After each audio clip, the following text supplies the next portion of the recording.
Hey everyone, this is Brian Shanks, and I'm bringing you another segment of Scout the Statline. I am with Mr. Ross R. Jensen, co-founder of the website Scout the Statline. And tonight we are bringing you the top 10 catchers in fantasy baseball. All prospects, all stats, everything you need to know about the superstars that are coming up through the catcher ranks. First off, we have to bring our beers of the pod. Is that what we're calling it, Ross? Beers of the pod? Beer of the pod. Let's do it. Beers of the pod. So tonight I am enjoy the Ride Hazy IPA out of Red Lodge, Montana. Oh, that's awesome. Yeah. How is it? Yeah. It's decent. What would you say about it? It's an 8. Last episode I talked about bent nail. I really like bent nail. Enjoy the ride, man. What else can I say? You've done really good about bringing in local beers, and I'm just going all over the place. So the beer that I've got today is called Delirium Tremens. I got a couple things to say about this one. It says on the can here that it was elected as the best beer in the world. I mean, we're going to find out, but it has won quite a few awards. I was looking at their website earlier, so I mean, I'm excited to try it. I think they described it as a light pale. And just a little tidbit: Delirium Tremens. Do you know what those are? No, I do not. That's a real thing. So delirium tremens are when you're having serious alcohol withdrawal symptoms. It's a great name. Yeah, and you have hallucinations, like they're that bad, like you're very sick, and I don't know. So hopefully nobody gets to that point. now the elephant makes sense. I was just gonna throw a little quip in there about the elephant being on the label, like they need to rethink it. But with the hallucinations and stuff like that, like Winnie the Pooh, I see it now. Right, makes sense. Makes sense. So let's get right into it. Let's debut the number one catcher that Scout the Statline has on their list right now, and that is Francisco Alvarez, a 20-year-old for the New York Mets. Francisco Alvarez. I don't know if I have much to say about this because, yeah, the guy's a superstar. I do have one little thing that I want you to talk me off the proverbial cliff, I guess. He dipped in AAA. No big deal. No big deal at all. So Francisco Alvarez, I think, is a really interesting prospect. On the season, he put together a 260 batting average, 380 OBP, 511 slugging, hit 27 home runs. I think he's got some of the best power in the minor leagues. You brought up his AAA time there, and with some concern. I don't know that long term I'm really concerned with that. Just so that everybody's aware, his overall line in AAA, in just under 200 plate appearances, he hit 234, 382 OBP, and a 443 slugging, which is a little down from those numbers on the year.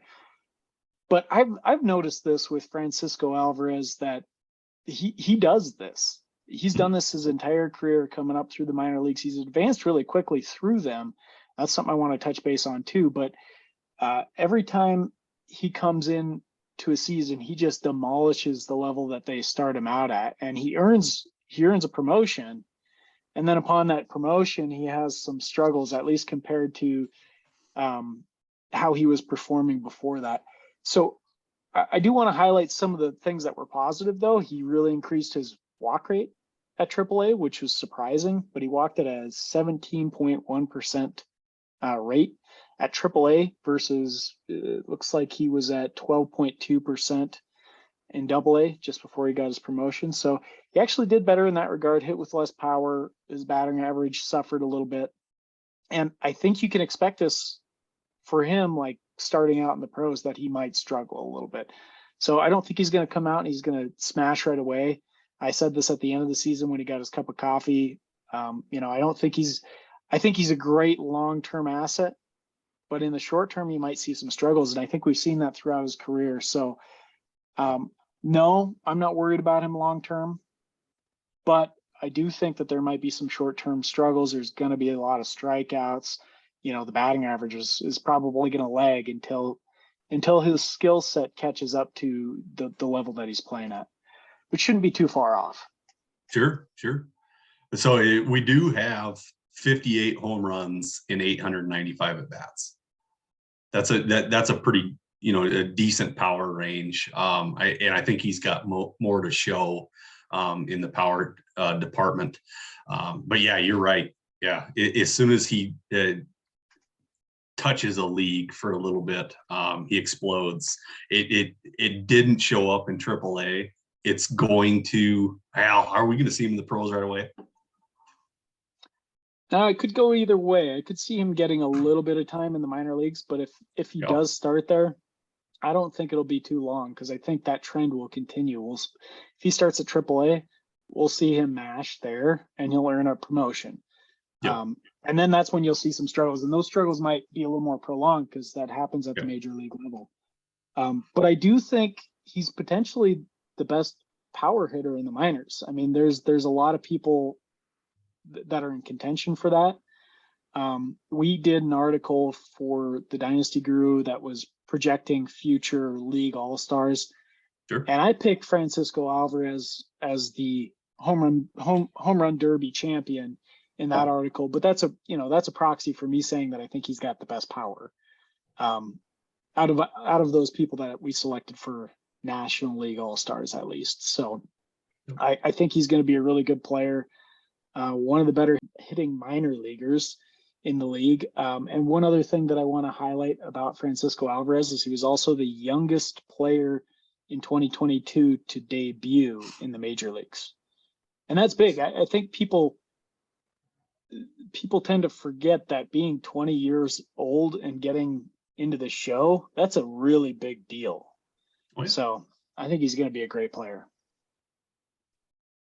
Yeah, and I agree. I would have had him number one, and this is maybe a point of contention between us. I would have had him over Adley Rutschman.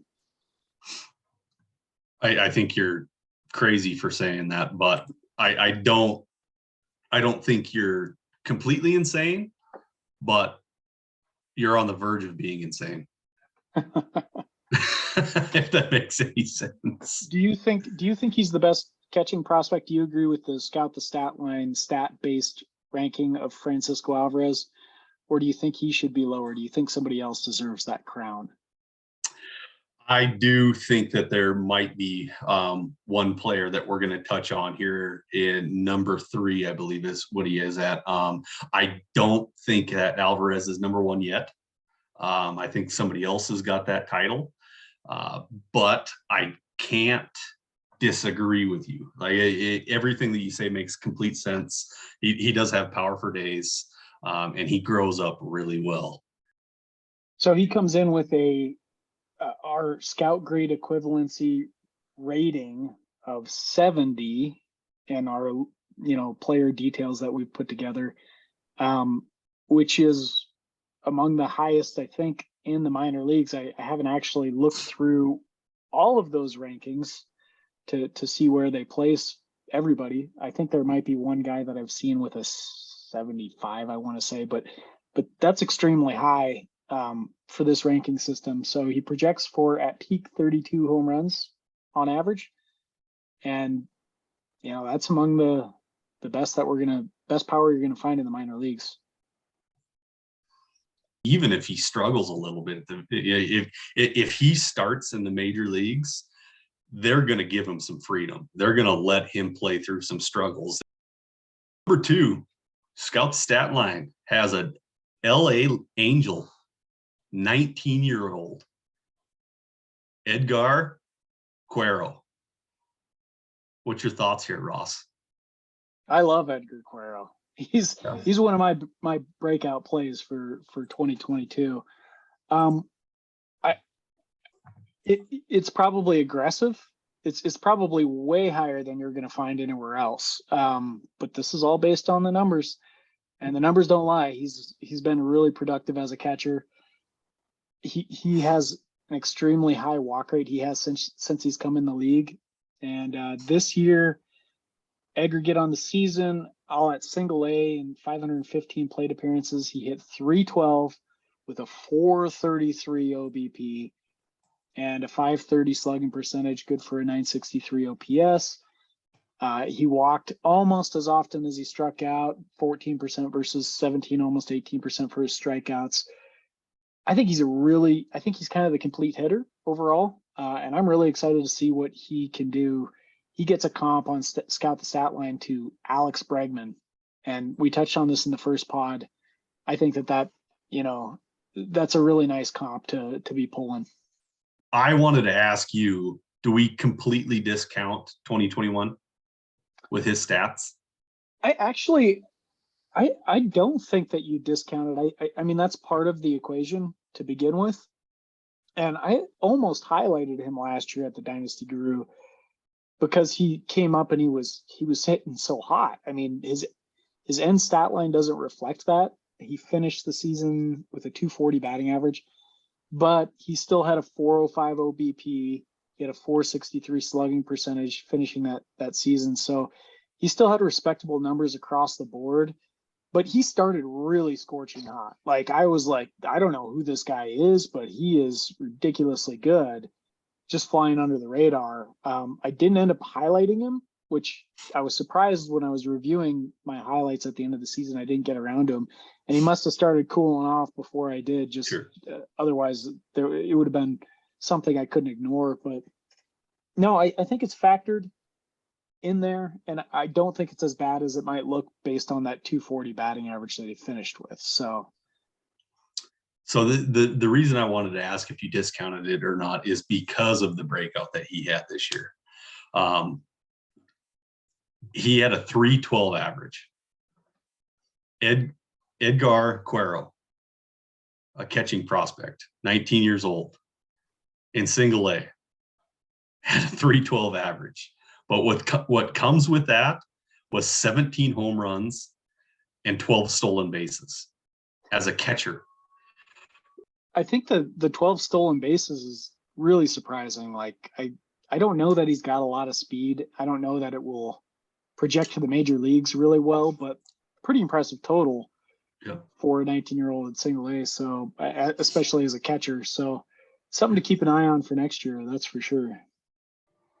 Yeah, I want to highlight that as much as I possibly can. The uber athleticism that we're seeing out of this position that's coming up within the next, I'll give it 6 years, but within the next 6 years, we're going to have catchers do things that I don't think the MLB's ever seen. Would you agree with that? I can't say ever because I haven't been around long enough studying this to speak authoritatively about that. As much history as I do study of baseball, I think without being there and watching it as it's happening, it's really hard for me to say that. But I will say that I think with a high degree of confidence that this is the best group of catchers that's been coming up since I started really studying baseball, which has been a while now. I mean, we're talking about it close to 2 decades. So, yeah. Yeah, I suppose that's kind of what I meant by that for the past 30 years or so, since I was 8, I suppose. I don't think we have seen this kind of growth at one position as far as athleticism is concerned. And I'm really, really excited for it. I think we're going to see something scary from the catcher position. But yeah, Edgar Quero, 19-year-old. So let me ask you, do you think Edgar Quero's ranking by Scout the Statline is appropriate? Do you think it's a little high? I think Edgar Quero is probably way too high. And I say that just because it's single A ball. He's 19 years old. He's only 5'11", 170 pounds. He hasn't even started developing his body yet. We don't know what he's going to be. Yeah, absolutely. Based on how people typically develop, he looks like he might have star power. So I'm excited to see it. I think it's an appropriate ranking, but my bias might be that this is one of my sleeper picks, and so I really want to see him succeed. So I like him. We'll see what he does. Yeah, I'm excited for it. We have a few years before we know what he's going to be. So really exciting that he's topping out at number 2 at 19 years old. That's going to be a lot of fun. Edgar Quero. I'm excited to watch him, man. It's going to be good stuff. But let's pop into number 3 and my personal favorite, Gabriel Marino for Toronto, 22-year-old. Easily my favorite catcher. And you highlighted a few things. He was number 1 catching prospect in a couple other publications and stuff like that. My only itty bitty thing about Moreno is he's blocked. And he's blocked hard by Kirk in Toronto. Granted, you need more than one catcher and stuff like that in the majors. But that scares me quite a bit. Ross, pop into those stats, man. So I have comments on that too. I'll get back to that. But Moreno, this year he hit 315.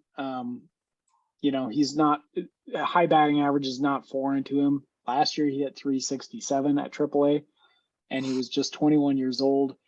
The concern there is that it was only 159 plate appearances, so there's some small sample variance that might be creeping into that. This year, still only 267 plate appearances. It's not a huge sample, but it's larger. The power seemed to disappear. He had a pretty good slugging percentage last year, 626. Only 420 this year, dropped quite a bit. He doesn't strike out a lot, which is great. He also doesn't walk a ton, so he's a high volume contact type of player. I think he's gonna hit for average. He's got a gun. He's got a cannon behind the plate. So his defense is really strong, and that's the thing that's really going to push Kirk. We were talking about being blocked right there. Kirk is an excellent hitter. Moreno is an excellent defender. It sounds like Kirk is pretty solid back there, a lot more solid than people think based on his physique or whatever it might be. But, I think Moreno definitely edges him out there, but he's got other competition with Danny Jansen too. So Yeah. between Jansen and Kirk, between playing those catching and DH positions, it's going to be tough for him to break in there. Mm-hmm. Great players will find a way to get into the lineup. Long term, I'm not concerned about that. It might impact his short term playing time. He's bounced around a little bit between the pros and the minors, so he's going to have to figure out how to get that consistent playing time. And it is a concern. Ultimately, I think he probably does deserve to be bumped at least a spot higher. I don't think I'd put him above Francisco Alvarez, but just based on his proximity, I would probably put him at the number 2 catcher. And as you mentioned before, Gabriel Moreno was the number 1 prospect on in Baseball America's top 100 rankings prior to being supplanted by Gunnar Henderson. So, he's a really good player, and he's going to make an impact somewhere. Hey, we got to mention it too. Gabriel Moreno is only 22 years old. He's still a puppy. He's still a puppy. He's already made his major league debut, and he crushed AA. Just crushed it. Batted 373 in AA, only at 126 at bats, but demolished AA. And I love that. That really, really excites me. He demolished AAA this year. 238 at bats, 315 average. You're right. I guess I didn't. I just looked past that power number in AAA this year. Yeah, 238 at bats, only 3 home runs. Yeah, and there might be a little concern about that. I don't think it's like a total lack of power. Yeah. You know, he dealt with some injury issues, I believe, this year. So, you know, that could have sapped some of the power. He's had a pretty decent track record of hitting for at least solid power. I don't think he's going to be like he certainly doesn't have the power of like Francisco Alvarez.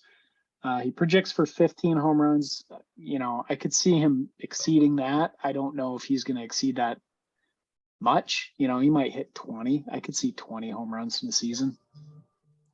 I guess as I think about it a little bit harder, so Gabriel Moreno here stands at 5'11", 195 pounds, probably has a little bit better of a body type than Kirk, that's already in the pros right now. And then Jansen is an excellent receiver for the Blue Jays. Maybe we see Moreno and Jansen being the catchers, and Kirk more of a DH, which is certainly a possibility. But I think Kirk's a really good receiver too, if I'm not wrong. But yeah, I want to say that one more time. I think Moreno is my number one catcher. So in your personal rankings, one thing that's great about Scout the Statline is since these are all calculated, the rankings are what they are. You know, we don't. Well, this is you know, my site, my design. They are what they are. I can still dispute them. I still have my own personal feelings about things, and sometimes I'm right, sometimes I'm wrong. You know, so that's the great thing. It's just another tool to help us pinpoint where players ought to be. I would have Moreno at number 2, probably above Quero. I wouldn't drop Quero much because I do really like that bat as well. So, and I'm saying this right now because we're about to get to a guy that I also think could easily be the number 2. So, sure. Why don't you go ahead, Brian? For sure. Coming in at number 4, Endy Rodriguez, a 22-year-old in the Pittsburgh system. And I just made some quick notes here. Incredible 2022 season, and has only solidified his track record because he's hit everywhere he's been so far. Great everything. There is one little thing, and I think I'll bring it up at the end. Let's talk about Endy a little bit and highlight what he's got going. But there is one big thing that I'm a little bit nervous about Endy. Please, Ross, show us the way. Okay, Endy Rodriguez, his overall line this year, 2022, he hit 323 with a 409 OBP and a 590 slugging percentage. 25 home runs on the year. His strikeout rate is very magical, 19%. And his walk rate is at a healthy 11.5%. The numbers look really good. And I don't even think that it tells the full tale here. So after I just said Moreno is my number 2, I'm changing my mind. I'm going to put Endy number 2, Moreno number 3, Quero number 4 in my personal rankings. I didn't have all this lined out before we started this, so now I'm just figuring it out. But I don't think that the season line even totally justifies or tells the tale of how good his season really was. I wrote up Endy Rodriguez in my final player highlights article for the Dynasty Guru this season. And the fact that I wrote him up at this point, not earlier, means that he was hot near the end of the season. So I just want to quote a statistic that I had written in there.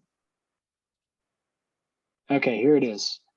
Endy Rodriguez had a 3-month stretch to finish the season where he slashed 379, 461, 728.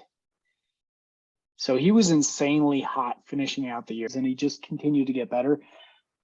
And I don't know how to stress this enough, but those are the kind of trends that you want to see in baseball, right? If a player is trending better as they're moving up and getting closer to the major leagues, that's special. You don't see that very often.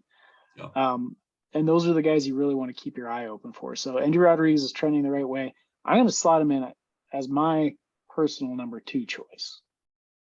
That's hot. Yeah. That's super hot. I want to run through it just real quick. So he started in rookie ball and 2 different stops in 2018 in rookie ball, / 294, 411, 510 with an OPS of 921. In 2019, he stayed in rookie ball, which I'm a little bit curious about, which is, it's fine. I'm just curious about it. But while he was there, it was the same thing, just crushing stuff. And then they promoted him to single A ball. He batted 294, 380, 512 with an 892 OPS. So just crushing things. I'm going to highlight this a lot.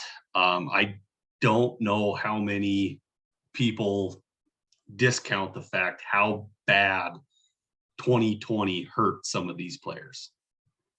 Like 2020 should have been Endy Rodriguez's season to absolutely fly up charts. He comes back in 2021, bats 294, 380, 512, and an 892. If he would have done that in 2020 he would have been 19 in 2020 in single A ball. We would have already seen him skyrocketing up charts, but we missed that year of development, that year of people thinking about and writing about prospects. And he does much of the same in 2021. Then 2022 comes along. He blows through A+ league. He goes to AA. He has 118 bats in AA, bats 356, 442. So just destroys it. And they're like, screw it. Like, you're better than AA already. Let's send you straight to AAA. And the only thing he does in 22 at bats is bats 455. Like, it was just a rocket ship, just launched in the atmosphere. Yeah. And I'll be the first one to say that I don't even know who he is. So here's the thing, Endy Rodriguez. I got to highlight a couple more things with Endy Rodriguez, and then we can move on to our next guy. One, I don't think he's on many top 100 lists at this point. I think by the time we start seeing those preseason lists come out, he will be. So if he's owned in your league, this is the time to go get him right now before he does, because he has a very good chance of even starting next season in the major leagues. And here's the other thing. One more tidbit so you know that this is the right decision. We have all sorts of leaderboards at Scout the Statline, right? He ranks number 4 here, and this takes in 4 years of data. And it's looking at all these years, it weights it towards the most current year.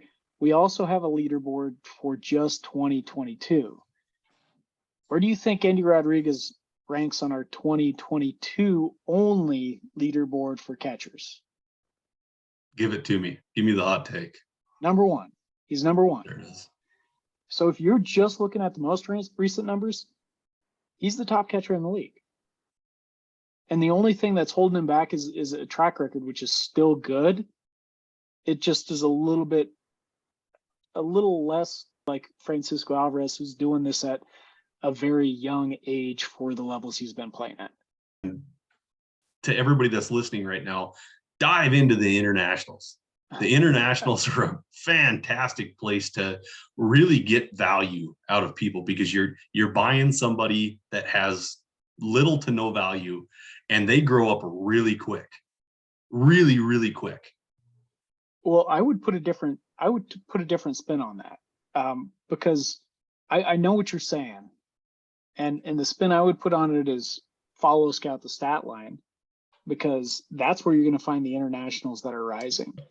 Right? Because if you look back at the last 5 years, or going back even maybe a little further than that, at the top international prospects, you're going to find some guys that are like, man, this guy turned out to be one of the best players in the league. But you're going to find like a handful of them. and you're going to find like 100 other guys that you don't even know what became of them. I can name some really big name guys that were top 100 players just over the last couple of years that haven't done anything in the minor leagues, and they've completely disappeared off the radar. So you have to follow those guys so closely once they come into the minor leagues, and I think that's what we can help with at Scout the Statline. I think that's where we've found some success, is spotlighting those guys. What I'm getting at off the top of this too is, especially with your fantasy leagues, like for those contenders that are in there right now that don't get the high draft picks, don't get the Bobby Witts that are coming out. These are the kind of guys that you can get at the end of the first round, late second round, late third round, and supplement trading. If you don't need him, you're sitting there with Endy Rodriguez. Here he is getting talked about on Scout the Statline, and you can trade him for whatever you want to supplement your already championship caliber team has. You don't need this guy, but everybody else is going to want him. Yeah. Fantastic. Yeah. First year player draft specifically speaking of, right? Yeah, I agree with you. Yeah. Yep. Okay. I do have a little bit more on Endy, but it's going to come in 2 more players. Okay. So I want to jump into our next player, which is at number 5. He's a Seattle Mariner. He's 19 years old, and he goes by the name of Harry Ford. And this is, we've already seen the athleticism and stuff like that, but here's an athletic freak. The guy's insane. He's got 11 bombs and 23 stolen bases. Ross, dive into it a little bit more for us, will you? All right. Harry Ford's overall slash line this year at single A, he hit 274 with a 425 OBP and a 438 slugging percentage. The power was a little bit down. He showed some promise in his smaller sample last year with the power. It might take a little while for that to develop, but I think that it's there. A lot of speed from the catching position. Again, we're talking about the levels of the minor leagues, so there's some reason to be maybe a little skeptical of it. But what stands out to me the most about Harry Ford is his walk rate, actually. That's what I notice when I look at him. The 425 OBP and the 17.6% walk rate. Those are high numbers for a guy this young. So he's got a pretty advanced plate approach. Yep. He strikes out quite a bit, so he must see a lot of pitches. But it's not like a really high amount that you might see from some premier type of power hitting type of prospects. So it's, just to quote it, 17.6% walk rate, 23% strikeout rate. So really good numbers. I think he's got an interesting future ahead of him, and I do think he'll be a difference maker. I don't know about an all-star, but I think an everyday player. So I kind of want to run through this in my head, and you can jump in whenever you want. So we have a 19-year-old, 5'10", and 200 pounds. So he's got plenty of growth left in him. He's already a strong kid, obviously. But with a 276 average, he's struck out 129 times, and he's walked 97. Can you deal with that strikeout percentage when he walks that much and still has a high average? I certainly can. Oh yeah, absolutely. Yeah. And yeah, this is going to be kind of the start of something that we're going to touch on a little bit, is the eye discipline of some of these catching prospects. Like, it's really good. Like, there's no cheap outs with this guy, is kind of what I'm getting at. There's no cheap outs. Yeah. Yep. I really enjoy that. I really enjoy his stat line. It's just a fun stat line to look at. I think this is a baseball player. And I mean, we're talking about projection here, and I said, I don't know if we're looking at an all-star, and that might be selling him short a little bit because we just don't know. He draws an interesting comp to Andrew McCutchen, which, well, if you look at their stat lines, it seems like it makes sense. Andrew McCutchen was a similar sort of player, especially during his peak years. I think McCutchen had a little bit more power during his peak than what we're going to see from Harry Ford, but the ability to get on base and kind of do damage stealing bases or with the bat itself, like I see that in the comparison. Interestingly enough, he gets a scout grade equivalency on our little ranking system here: 50 for hit, 50 for power, and 50 for run. 50s across the board. So slightly above average there.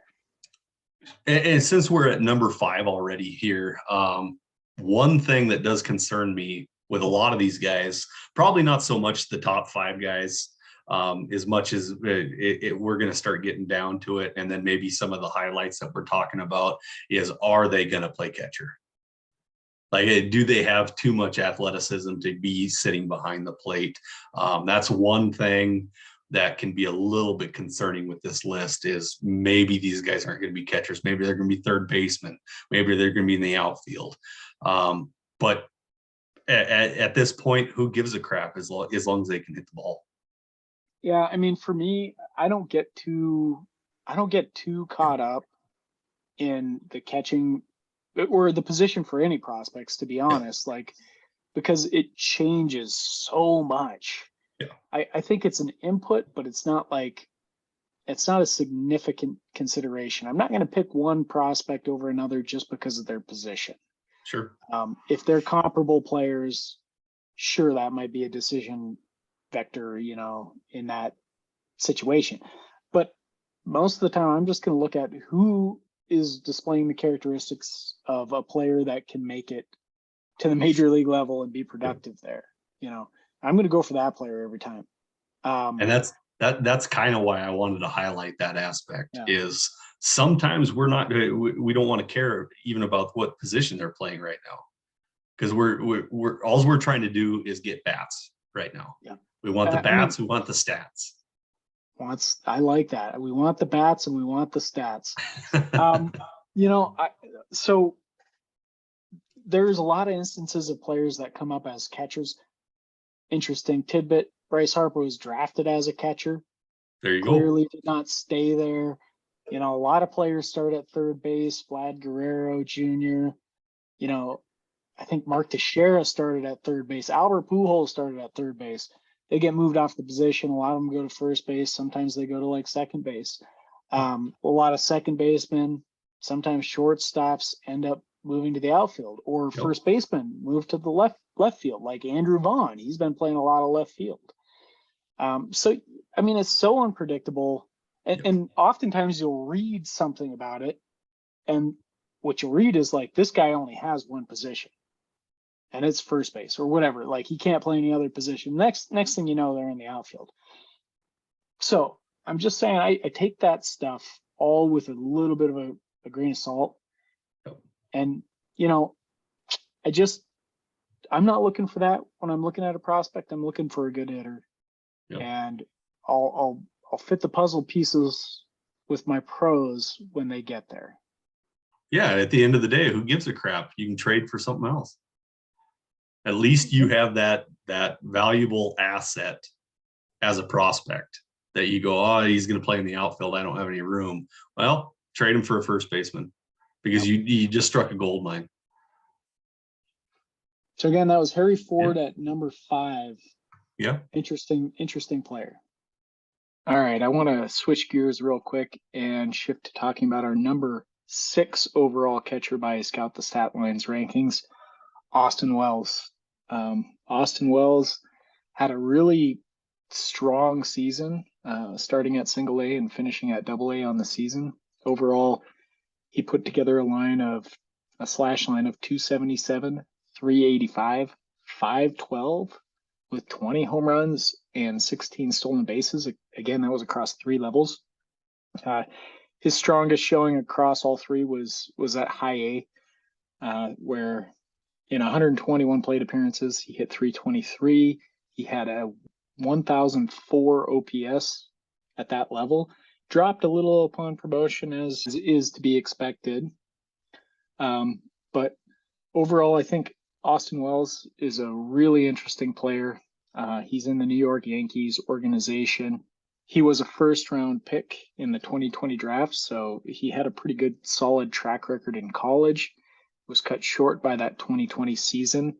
But even that year, before that season ended, he was hitting 375 with a 1,116 OPS on the season. So he was really in the midst of a breakout. So similar to a lot of the other catchers that we've highlighted here, Austin Wells has an interesting combination of power and speed. I'm probably not quite as high on him as some others are. I mean, the strikeout rate is on the verge of being a little too high for my comfort level. The batting average, according to our projections, might be a little bit on the lower end. He grades out with a hit tool of 45 overall. But it's really hard to dispute the production coming from the catcher position. Dual threat with the power and the speed. He projects for at peak 21 home runs per 600 plate appearances and 11 stolen bases. And I'm really excited to see what he can do in the coming years. Number 7, Diego Cartaya. This is probably my second favorite catcher. Coming out of LA, wearing Dodger blue. So a little note that I have on Cartaya, might be overswinging in 2022 to showcase the power because the average dipped. He had a great average in 2021. And it just looks, just completely looking at stats and stuff like that, it just looks like, man, he's trying to get to the bigs. I got to get there. My power is going to showcase right now, and he's overswinging extremely hard. What do you see from this player, Ross? So it's interesting. You have him. What did you say you would put him at? Well, I probably go Moreno, Alvarez, but then I go Cartaya. But that's interesting. This is a little bit of a kind of a feeling guess on a player. The Dodgers are so good at developing players, and Cartaya has been in their system for 3 years at least. Since 2019, 4 years, so I guess. 4 years. You count 2020. And you can kind of see how they're building him and, making him come through. He's just kind of one of those players I really, really, really like. Okay. What do you got on him? So let me give you my perspective, which is interesting. We're gonna play opposites a little bit on this, not full opposites, but a little bit. I'm a little different. I'm probably a little lower on Diego Cartaya, than other people are. I think he's a good prospect. I think he came up with really good pedigree, and this is probably why he was on your radar right from the get-go.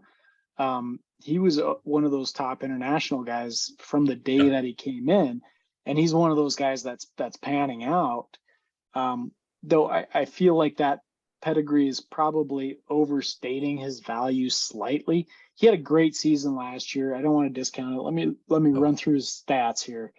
This year on the season between A and high A, he hit 254 with a 389 OBP with a 503 slugging percentage, and so he had 22 home runs on the year. Hit for good power. You're right. The batting average took a dip compared to last year.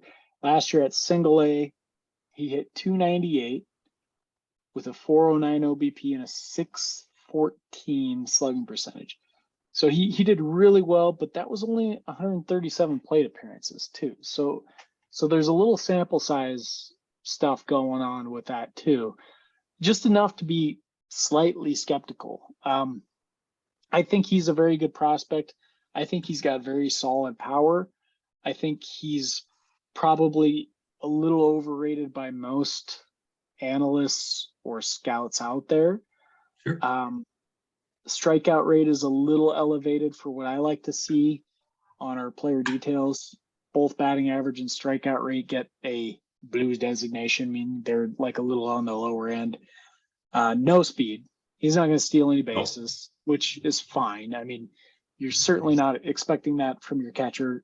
Good power. He projects for at peak on average to 28 home runs. So very solid power. I'm just probably a little bit lower on him than others.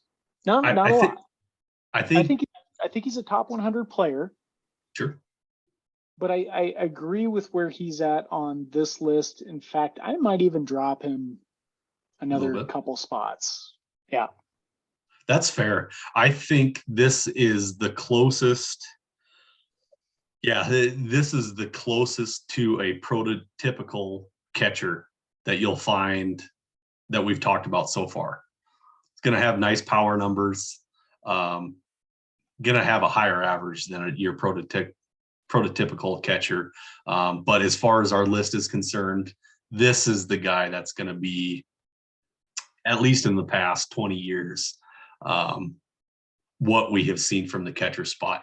He's not the guy that's going to get you 10 stolen bases a year. He's going to have no speed, but he's going to have nice power numbers. And I have my eyes completely fixated on Cartaya. Okay. All right. Yeah. Plus, he's a good-looking kid. It's a good-looking kid, man. I don't know that I've seen a picture of him. I'm just looking at MILB. That's a good smile. You gotta sometimes you gotta look at a guy's face and be like, "That's a good-looking kid, man. He's gonna have something. He's got a future in front of him." Billy Bean would be so disappointed in you right now. I mean, right? What do you mean he's got a good face? Number 8, Henry Davis. This is the one that I said I wanted to come back to. Henry Davis, Pittsburgh, 22-year-old, number 1 overall draft pick in 2021, and has done nothing to show that he didn't deserve to be the number 1 draft pick. And this is what I was talking about with Endy Rodriguez, is Henry Davis is going to be the face of that franchise in Pittsburgh, right? And he's got the stats to kind of, help him. And plus, he was the number 1 overall draft pick. If you have Henry Davis and Endy, where is Endy going to play? Because they're going to go with their number 1 overall draft pick, right? Am I wrong on this at all? I don't know. I wouldn't even presume to, I don't know, make that call. I think the best player will end up playing. That's what I think. Number 1 pick. Number 1 pick or not. Isn't there going to be a little bit of bias there? Like, Pittsburgh wants Henry Davis to be there behind the plate because of the number 1 overall draft pick and stuff. And management wants that to happen. And so maybe it does, and Endy Rodriguez ends up in left field, which is fine, which is perfectly fine. Yeah. Or at first, because we all know that Pittsburgh is kind of a abyss right now. Yeah.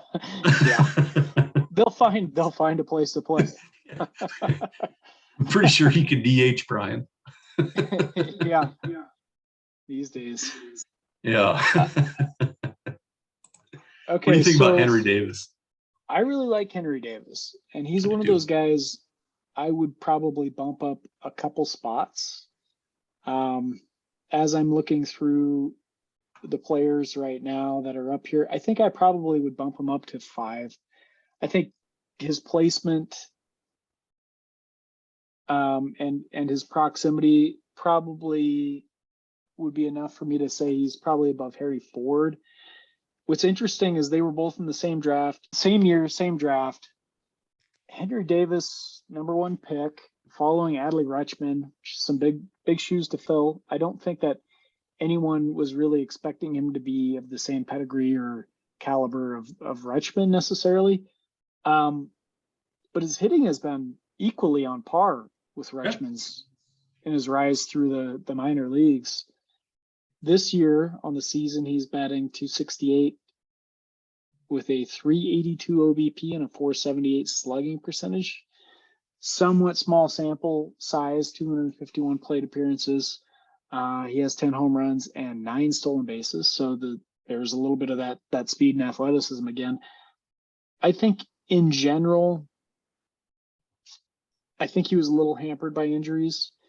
I think his walk rate is probably, generally speaking, a little bit higher than what he finished the season at. He just walked at an 8.4% walk rate. I think it's probably a little higher than that, typically speaking. His strikeout rate is manageable in the manageable area. It was just under 20%. I think he's going to be a solid player. And you're probably right that they might, there might be some competition there. I think they're going to find positions for both of those guys. They're just both really talented. I would put Endy above Henry Davis if I had to, rank them for sure. Well, no doubt in my mind. Yeah, the stats are there for it. I wouldn't blame you. So, and I think they're both the same age. The thing that I really like about Henry Davis right now is they are fast tracking him like straight to the major leagues. Started out in rookie ball in 2022, and it has already blown all the way through and ended up in Double-A. Had 116 at bats in Double-A this year. Single-A, he had 11 at bats, and then A+ had 82 at bats, and then they just popped him right to Double-A, and that's a massive transition. So he only batted 207 Double-A. I don't blame that on anything other than, like, what are you guys trying to do? You're throwing me against major league pitchers right now. Yeah, which I love. I think it's fantastic. His on base percentage at Double-A was .324. So like he was seeing his pitches, and he was putting forth a really good effort. Still had 4 bombs too. I really like Henry Davis, and I think on draft day when he got drafted, like it was fireworks when they drafted Henry Davis #1 overall. They were like, "What? Why are they doing this?"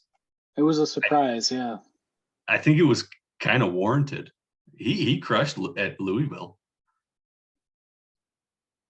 Yeah, I mean, it remains to be seen. I really want to see it in the numbers, but I've seen enough glimpses. Now I just need to see it like strung together.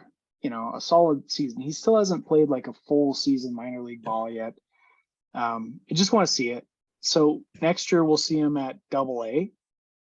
He'll likely start at Double-A, and if he does strongly, there could be a cup of coffee at the end of the season. 2024 is probably a more realistic time frame for him to come up. That's assuming he's hitting the ball well. So if he comes up and he struggles the same level Double-A, I mean, he could get delayed, and there's some risk there. There's no doubt about it. Yeah, I hope he stays in Double-A for at least 3/4 of the year.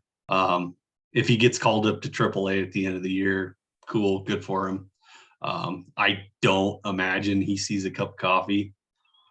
I could be wrong on that. He could be all over the map. He could exceed that. He could be a little late with that, but yeah, we'll see. Yeah, I wouldn't bank on him having much relevance next year as far as the major leagues. But I'm very hopeful for him in the future. Definitely agree. Number 9, Logan O'Hoppe. Mr. Ross, we are looking at Logan O'Hoppe. Had a big year, and maybe kind of a coming of age season, and almost walked as much as he struck out. 70 walks and 74 strikeouts. He really showed out this year. So Logan O'Hoppe is an interesting prospect for me specifically because he was on my radar back in 2018. He came up, and I think it was rookie level, and he mashed his first year. Somewhat small sample size, and there's the risk in prospecting or digging for diamonds, whatever you want to call it, of these young guys. He was 18 years old. That rookie season, he hit 367 with a 411 OBP and a 532 slugging percentage. What's interesting about that is back then he was a hitter. Like I would look at that profile without anything else and be like, that guy is swinging to make contact. That's what he's going for. Hits the ball pretty well, it seems. Now he's become more of he's an on-base guy.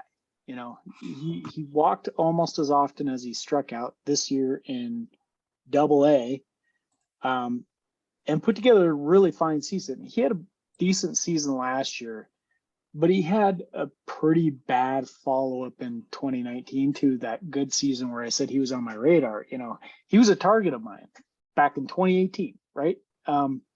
So 2019 comes along, he has this terrible season, and I discarded him. That's what I tend to do. Like, I shouldn't say discard, like, you know, he just wasn't on my watch list anymore. So he kind of fell off of it. And then he came back last year. I tend to keep or maintain a healthy skepticism over players that are bouncing back like that. And he was one of those guys too. And this year, like, too much to ignore. Oh. He had a great season. 283 batting average, 416 OBP, 544 slugging percentage. He got a cup of coffee at the end of the season. He's a guy you gotta pay attention to. I think I would slot him probably just above Henry Davis. So he takes that number 5 spot, and then move Henry Davis to 6. And then I think the rest of the list is okay. Harry Ford at 7. Diego Cartaya, I might slot him down at like 9. We'll see. I think there's another guy in here that I'd probably put into that top 10. But yeah, he's a really interesting player. Solid power, not a lot of speed, but again, not to be expected from that position. Healthy walk rates, like very manageable strikeout rates, showing the ability to hit. I think he's very interesting. Number 10, Ricardo Olivar. Well, moving on to the next prospect, Ricardo Olivar, Minnesota, 20 years old, and he DEMOLISHED,